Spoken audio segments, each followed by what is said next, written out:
Baada ya kumshukuru Mwenyezi Mungu Subhanahu wa Ta'ala na kumtakia rehma na amani mtume wetu Muhammad sallallahu alayhi wa alihi wasallam, ni furaha tena sana, tena kubwa sana kwa kuwafikiwa na jambo kama hili ambalo kwamba nataka kulizungumzia leo, tukiwa katika tutarajia iwe ni saumu ya mwisho wa mwaka huu, si saumu ya mwisho ya sisi kuifunga Ramadhani. Inshallah Mwenyezi Mungu turudishe tena Ramadhani nyingine na nyingine na nyingine kwa furaha na amani na uzima na upendo. Mada yangu ya leo, ndugu zangu, nimekuja hapa kwa ushujaa mmoja, kwa nguvu iliyokuwa mzito nilonayo, kwa raha na bashasha na nderemo ambazo zimeishukia moyo wangu baada ya simanzi lililokuwa lingi ya kuona kuwa nimefanya mambo ambayo kwamba sio madrasa yetu, sio malezi yetu, sio mafundisho yetu, sio akida yetu, sio tarika yetu, sio dini yetu. Nalo ni jambo la wakati unapohisi, nataka zifahamike ibara, nitakuwa makini sana leo ili nisije nikakosea katika ibara nitakazo kuzungumza. Wakati unapojihisi kuwa umekosewa. Kwa nini nikasema unapojihisi? Hakika ikiwa utakuwa na mtazamo wa ndani wa kuangalia ikiwa Mwenyezi Mungu amekosewa na hakumpatiliza alomkosea, ikiwa Mtume sallallahu alayhi wa alihi wasallam ndio kiongozi bora alikosewa na hakumkejeli na kumtukana aliyomkosea, hakuna tena mwingine ambao anaona anastahiki mimi kwamba nastahiki nisikosewe katika maisha yangu. Sijasema mimi nimekosewa, lakini nasema unapojihisi kuwa umekosewa. Na naposema unapojihisi, kwa kuwa ni madai, sio ukweli. Na kukosa kwa mwanadamu sio big issue, sio kosa kubwa, lakini kutokubali kuwa wewe umekosa ndio kosa kubwa, au kutokubali kurekebishwa katika uliokosa ndio tatizo kubwa. Na wakati unaporekebishwa, haitakiwi utazame umerekebishwa kwa njia ya sawa au njia ya makosa, madamu umerekebishwa. Na mimi nawashukuru waliorekebisha wote kwa njia yoyote, njia walioitumia wao. Ni umuhimu tu mmoja akaya angalia ni hivi ndivyo sawa kurekebishana. Kama mimi nilivyokaa nikajua leo nimefanya makosa makubwa sana sana sana sana sana. Makosa gani? Ya kutaka kurekebisha kosa kwa kosa. Ikiwa kuna kosa, ilikuwa kuna njia na stahiki kuzitumia, na haya ni maelezo nataka niyaelezee. Assalamu alaikum wa rahmatullahi wa barakatuh. Hivi karibuni, ndugu zangu nyote, mumeshuhudia na ni mashahidi wa mambo yaliyojiri kwenye mitandao ya kijamii, mambo ambayo kwamba yanihusu mimi,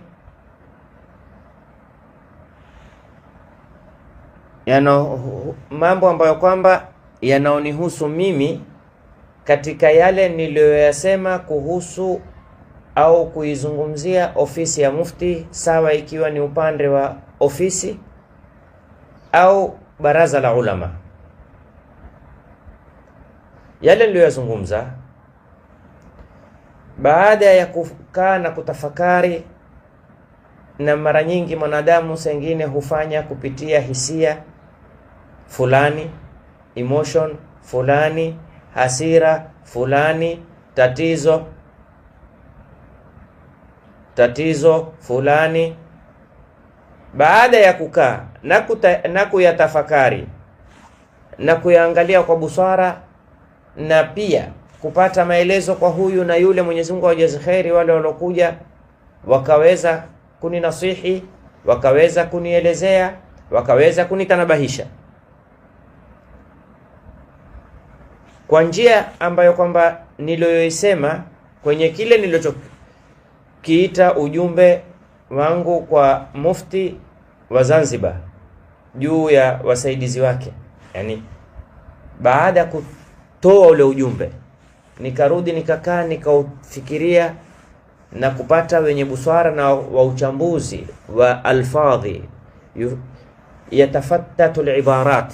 Kwa kuwa mimi nilipofundishwa fiqihi niliambiwa fiqihi ni kuzichambua zile ibara, na mashallah kuna watu ni hodari kuchambua zile ibara.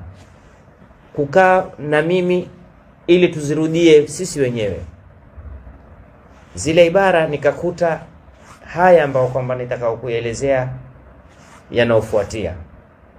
Ilikuwa sitakiwi niwe na haraka, sitakiwi niwe na upesi, natakiwa niwe makini. Na ndio Mtume sallallahu alayhi wa alihi wasallam akatuambia at-ta'anni min Allah, upole ni kuyafungamanisha mambo na Mwenyezi Mungu, wal ajalatu, na haraka haraka ni kufungamanisha mambo na shetani. Tafakuri yangu imenifunza kuwa sikupaswa, yani ile tafakari mimi nilotafakari nilitoka na natija kwa kuwa mimi sikupaswa kuyasema yale niliyoyasema, na niliyasema kuruhusu tu hisia zangu zinitawale na zile emotion zangu na ile jadhba langu, nikafika zikaweza kunisemesha niliyoyasema, ambao si katika mambo mimi huyafanya mambo kama hayo, si kawaida yangu. Ikiwa mimi nimeweza kukosewa makosa ya uhakika yasokuwa na tafsiri, kutukanwa na familia yangu, sikuwahi kurudi, sikuwahi kuyazungumza kwenye mitandao, bali ilikuwa ni nasaha tu kuwanasihi jamii, tusitukanane, tusipende. Lakini sijui ni kama naweza kusema najua Mwenyezi Mungu hukufikisha wakati ufanye kosa ili akuhifadhi na kosa kubwa zaidi au baya zaidi. Ni kama Mwenyezi Mungu Subhanahu wa Ta'ala ametaka kunitanabahisha na kunionyesha kwamba hii njia si sawa. Wewe hukufundishwa jambo kama hili, hukusomeshwa mambo kama haya, kizazi chako si kizazi cha kuweza kuyafanya mambo kama haya, na aibu kama hini uingie mitandaoni uzungumzie kosa aliyokukosea, umzungumze na umpe tahadhari au umpe challenge. La, sio madarasa yako unafundishwa wewe. Wewe unasibika na watu ambao kwamba hustahiki kufanya mambo kama haya. Ikiwa siwezi kujifikiria mimi mwenyewe, niwafikirie kwanza wazazi wangu na wakosea wao, pili walimu zangu, tatu familia yangu, nne jamii wanaonipenda, hawapendi kuniona mimi katika mambo kama haya, mbali na kumfikiria kwanza Mola wangu Subhanahu wa Ta'ala. Kwa hiyo mimi narudi baada ile tafakari nilokaa nikaifikiri, imenifunza kuwa sipaswi na sikupaswa kusema yale niliyoyasema kwa ajili ya kuziruhusu hisia zangu zinitawale na kunisemesha niliyoyasema, si katika mambo ambayo kwamba mimi huyafanya au mimi nimefunzwa au mimi nimeelimishwa au mimi nimekulia nikayakuta mambo kama hayo katika jamii yangu, haswa familia yangu ya Sharfa Alwidini. Wanaomjua Ustadh Alwidini wanamjua vizuri, ameishi akapata mitihani, kila ina mitihani, lakini alikuwa ni mvumilivu na ni msubirivu. Mwenyezi Mungu amjaze khairi huko waliopo. Lakini kwa kuwa mimi ni mwanadamu, na sisi wanadamu, moja ya jambo ambalo kwamba tumeumbwa nalo imekuwa ni jibila, ni maumbile, ni kukosea. Lakini si kufurahia kukosea. Kuna tofauti ya kukosea na kufurahia kukosea. Ni kukosea, na mwanadamu mbora ni yule akikosea anapotanabahishwa azundukana na arudi nyuma. Na mimi hiyo ndiyo ilonifanya kufanya makosa kama yale niliyoyafanya kiubinadamu. Hivyo leo hapa tarehe 30 siku ya Jumapili mwezi 29 wa Ramadhani, tukitarajia ni Ramadhani ya mwisho, nikiwa katika mji wangu nilozaliwa, mji wangu nilolelewa, mji wangu nilosomeshwa, nikiwa Lamu, nimeamua kutoka hadharani kwenye mitandao yote na kwa njia yoyote, lao ingewezekana nisimame juu al-Kaaba, mimi sioni aibu, bali naona fakhari zaidi ya kuwa naweza kusema mimi nimeyafanya yale nikawa najifakhirisha. Mimi sioni fahari yale niliyofanya. Fahari naiona kwa hii ya kuja hadharani kuomba radhi kwa wale wote ambao kwamba kutokana na kile ambacho kwamba nilichokisema katika mitandao kimewaumiza. Nakubali nilifanya makosa, nakubali nilikosea, nakubali nimezungumza yasiyo sawa. Tuacheni mbali ni kweli si kweli, hayo ni baadaye. Hivi sasa mimi nakubali njia niloitumia si sawa kabisa kabisa kabisa. Maneno niloyasema yalikuwa hayapaswi niyaseme vile. Kama ambavyo kwamba naomba radhi sana, na radhi hii maalumu kwa Rais wa Jamhuri ya Muungano wa Tanzania, mama yangu mpendwa Samia Suluhu Hassan, kwa kumshirikisha katika mazungumzo yangu na pengine kutaja niliyoyataja. Si maana kutaka kuonesha hana thamani kwangu, la hasha. Mimi kwangu mimi ni kwamba anzilun nasa manazilahum. Hii ndio itikadi tuliyofundishwa nayo sisi. Kila mmoja muheshimu kwa heshima yake, na muheshimu ni mama yangu kabla ya kuwa ni kiongozi wangu, ni mama yangu na muheshimu, na nitabaki na muheshimu, na nataraji naye atanifahamu kwamba yale niliyozungumza yalikuwa ni hisia ambazo kwamba hazistahiki. Kadhalika pia napenda kumuomba kaka yangu, ndugu yangu, mkubwa wangu radhi sana Rais wa Zanzibar kwa kumshirikisha pia na pengine kutokwa na maneno, na muombea Mwenyezi Mungu Subhanahu wa Ta'ala muhifadhi na mlinde marais wote wa Tanzania, wa Muungano na wa Zanzibari, na nawaomba radhi wote. Kadhalika nikichukua pia nafasi hii ya kipekee kumuomba radhi mheshimiwa mzee wangu, shekhe langu, mwalimu wangu, mufti mkuu wa Zanzibar na baraza lake lote, sawa ni ofisi, sawa ni baraza la ulama. Na waomba radhi sana sana sana sana. Haitoshi kuomba radhi, na pia nakiri niko tayari, niko tayari kwa ajili ya kupata msamaha, ili nisamehewe na Mola wangu. Wanaoliona lastahiki juu yangu, mimi nastahiki, ingawa na wajua ni wakarimu, ni wapole, na madamu ni maulama wataweza kufahamu kwamba mwanadamu huteleza, hakuna mwanadamu asioteleza. Kadhalika nipende kuchukua nafasi ya kipekee ni muombe radhi rais wangu mpendwa anayetusimamia nchi yetu wa Kenya, Dr. Samuel William Ruto, kwa kumshirikisha na kumtaja katika mazungumzo ambayo kwamba ilikuwa hayana haja, lakini hakuna alotajwa kwa lengo la kudharauliwa, bali alotajwa kwa lengo la kutambuliwa kama wao vyeo waliowapewa. Na kwa kipekee napenda kuwajulisha kuwa haya yalotokea hakuna alonishawishi wala hakuna alonisongeza wala kunipa msukumo. Mimi niliyaona kwenye mitandao na comment zinazokomentiwa, nikasema bila kukaa kumshauri mwenzangu, ila nimepata kujifunza, jamanini, tuweni makini tunapotaka kufanya majambo. Na kitambo tulioambiwa ma nadima man istashara, hajuti anayetaka ushauri kwa mwenzake. Kusema kweli sikumshauri mtu yoyote, na nawaomba yoyote atakayekuja kutukana, kundharau, kunivunja, yani kuniangusha, kunifanya lolote, mpeni nafasi. Mwenyezi Mungu aliwapa nafasi watu, akamwambia wewe una mtoto, wewe una mke, asiwaangamize. Kwa nini mimi Izudini nisimpe nafasi anaye?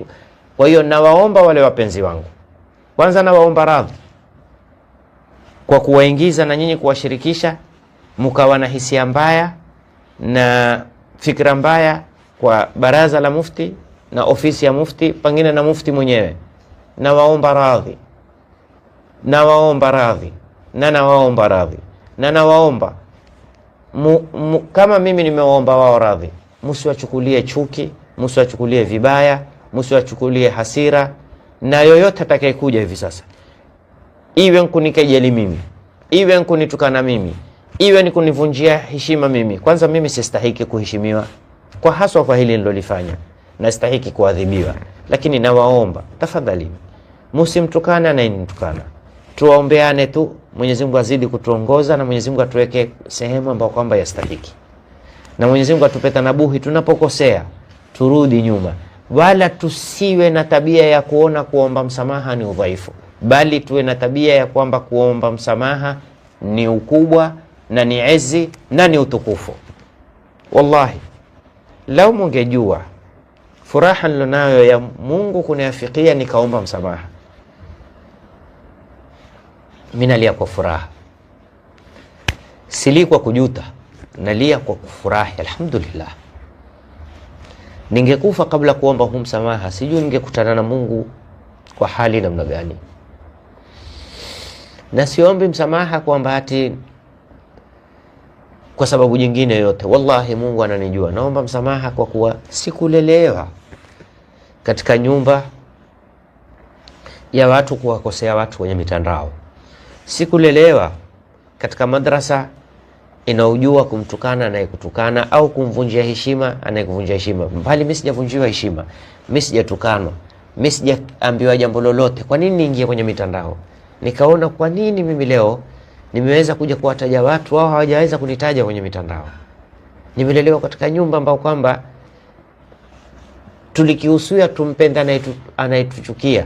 Kwa nini watu hawajatuchukia sisi tuwachukie? Nimelelewa katika madrasa ambao kwamba mtu akikupiga upande huu muulize utahitaji na upande huu. Leo kwa nini mtu hajanipiga? Mimi nataka kumshambulia. Kwa hiyo ndugu zangu, wapenzi wangu, tuweni makini. Tuwape nafasi, kwa sababu kosa nilolifanya Mungu ndo analijua, na inshallah natarajia Mtume sallallahu alayhi wa sallam, ningekuja kuonesha mitume wengi walikubali kwa Mola wao. Kwa nini sisi waja wake wa kawaida tusije tukakubali? Mtume sallallahu alayhi wa sallam ana dua ametufundisha sisi, yaitwa sayyidul istighfar, bwana wa kutaka msamaha. Allahumma anta rabbi la ilaha illa anta, anta khalaqtani wa ana abduka wa ana ala ahadika wa wa'dika mastata'tu, a'udhu bi sharri ma sana'tu, abu'u laka bi ni'matika alayya wa abu'u bi dhanbi. Unaona hapa, wa abu'u bi dhanbi, nakubali. Sasa wewe kubali dhambi kwa Mungu, hukubali dhambi kwa mama ukosea waja wa Mungu. Kwa hiyo mimi nakubali, abu'u laka bi ni'matika alayya wa abu'u bi dhanbi faghfir li fa innahu la yaghfiru dhunuba illa anta. Kwa hiyo ndugu zangu, tuweni makini. Watakuja watu watasema hili, watasema lile, lakini mimi ninalolisema ni hili.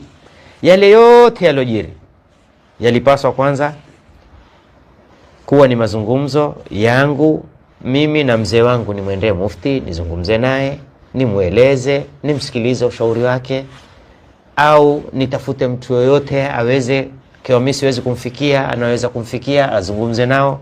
Lakini kama nilivyotangulia, hisia zilinighilibu, ubinadamu kanighilibu, shetani akapatiliza nafasi. Min baadi an nazagha shaitan baini wa baina ikhwati, wale ndugu zangu ni wale, ni wazee wangu, nasikizana nao, twapendana, twaelewana. Kwa nini yatokee haya?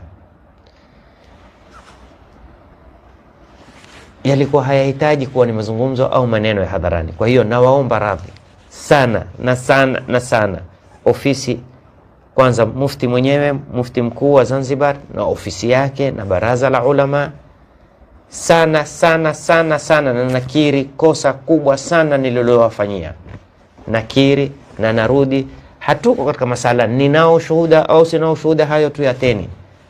Mimi wala siyataki tena kuyajua. Mimi naomba na nakiri msamaha kwa mufti na baraza la ulama na ofisi ya mufti. Pia naomba msamaha kwenu nyinyi wapenzi wangu. Na hili ndio la mwisho, namalizia.